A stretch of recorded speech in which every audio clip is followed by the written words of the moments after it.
मेरे प्यारे दर्शकों, महंत मार्ग में आप सभी का स्वागत है। और आज हम बात करेंगे एक भविष्यवाणी के बारे में। देखिए, आजकल जो भी हम देखते हैं पुराणों में, अगर देखा जाए, इतिहास में देखा जाए, तो कहीं ना कहीं भविष्यवाणी हमें को देखने को मिलती है, कहीं पढ़ने में मिलती है, कहीं सुनने में मिलती है। और काफ़ी हद तक ये भविष्यवाणी सच होते हुए हम देखते हैं। देखिए, हमारे ऋषि मुनि ने जो जो भविष्यवाणी की थी वो आज हम देख रहे हैं। नास्ट्रेदामस एक बहुत बड़े भविष्य वक्ता हो गए, तो उसकी भी भविष्यवाणी काफ़ी हद तक हमें सत्य साबित होती हुई देखी है। तो देखिए, ये जो भी भविष्यवाणी होती है तो कहीं ना कहीं ये सच होती है और हमें इससे जागरूक रहना चाहिए। इसको हल्के में नहीं लेना चाहिए, गंभीरता से लेना चाहिए। क्योंकि वो लोग जो कहते हैं वो लोक हित के लिए कहते हैं कि हम रोक नहीं सकते, आपदा को हम रोक नहीं सकते, जो भी मुसीबत आती है उसे हम रोक नहीं सकते, लेकिन बचाव जरूर कर सकते हैं।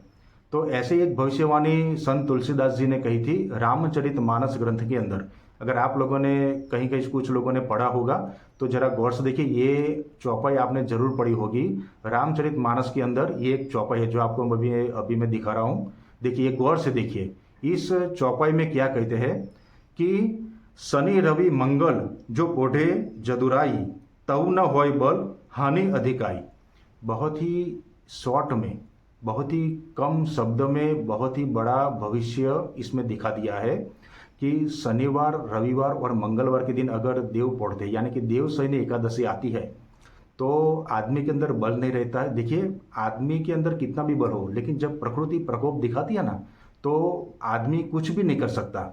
चाहे कितना भी बलशाली हो, लेकिन प्रकृति के आगे उसका कुछ भी नहीं चलता है।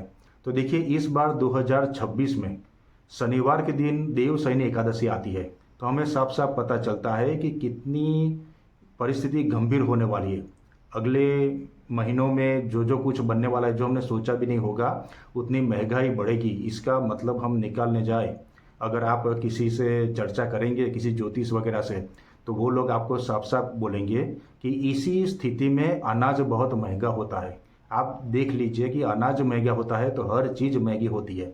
देखिए, एक बार हम सोचे कि अगर ज़्यादा बारिश हुई तो भी फसल बिगड़ जाती है, कम बारिश हुई तो भी फसल बिगड़ जाती है। यानी कि इस साल कुछ ना कुछ ऐसा होगा जब फसल बहुत कम होगी, यानी कि अन्न बहुत महंगा होगा। अगर अन्न महंगा होगा तो पूरा समाज की जो स्थिति है वो बिगड़ने लगती है।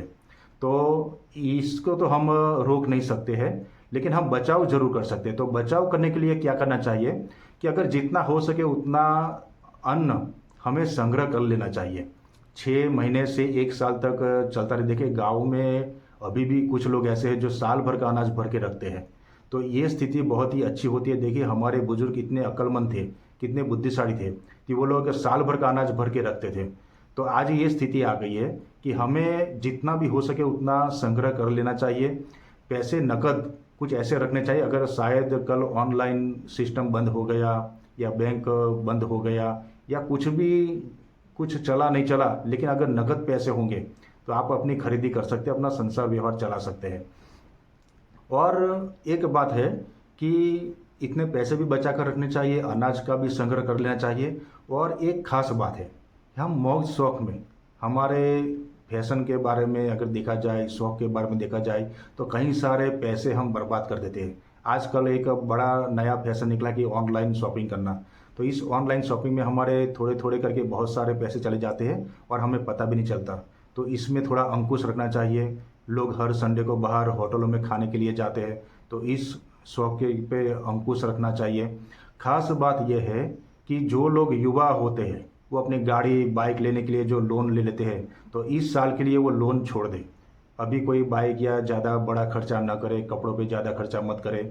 अपने परिवार को संभाल के लिए आप मदद रूप हो जाए, तो क्या है कि आसानी से इस दुख को हम बाहर निकल जाए। तो ज़्यादा उधारी ना बनाए, किसी लोन के चक्कर में ना पड़े, किसी मौसम के चक्कर में ना पड़े, और एक सीधा सादा जीवन, एक बड़ा ही सीधा सादा जीवन जिएंगे, कम खर्चों में जिएंगे, तो ये 1 साल हमें निकालना है वो निकाल पाएंगे। तो आप समझ सकते हैं कि इस परिस्थिति को लड़ने के लिए हमें क्या करना चाहिए। आपके बुजुर्ग लोग को भी बहुत अनुभूत होता है ऐसा, कि वो लोग भी बड़े माहिर होते हैं ऐसे संकटों से बाहर निकलने के लिए। तो आशा करता हूँ आपको ये जानकारी बहुत अच्छी लगेगी। ये वीडियो ज़्यादा से ज़्यादा लोगों को पहुँचाइए, अपने आसपास पड़ोस में पहुँचाइए, अपने मित्रों को भी ये पहुँचाइए, ताकि हम सबकी सेवा कर सके कि भाई अभी आने वाला जो साल है बहुत ही खराब होने वाला है, गंभीर परिस्थिति होने वाली है। तो आप बचने के लिए जो जो कर सकते हैं वो अपने कर लिए। कुछ लोग ऐसे होते हैं जो चांदी के सिक्के भी रख लेते हैं, ताकि कभी भी किसी स्थिति में आए तो उसका यूज़ करके बाहर निकल सकते हैं खर्चे से। तो शादी का अगर दीपावली के बाद किसी शादी आती है किसी घर में, तो उसको भी थोड़ा हो सके तो थोड़ा देरी कर दे, या कम खर्चे में शादी ख़त्म कर दे, या कहीं ना कहीं कैसे बच सकते हैं वो अभी से शुरुआत करनी पड़ेगी, तो हम पूरा साल आसानी से निकाल सकते हैं। तो आशा करता हूँ आपको ये जानकारी बहुत अच्छी लगी होगी। आप एवं आपका परिवार सुखी रहे, समृद्ध रहे, यही मैं भगवान से प्रार्थना करता हूँ। और यही प्रार्थना करता हूँ कि इससे सब सारे जितने भी लोग हैं, हमारे भारत देश पूरा बच जाए, पूरी दुनिया बच जाए, और एक अच्छा जीवन सभी लोग जी सके, भगवान के प्रति आकर्षित भजन भक्ति कर सके, यही प्रार्थना करता हूँ। धन्यवाद।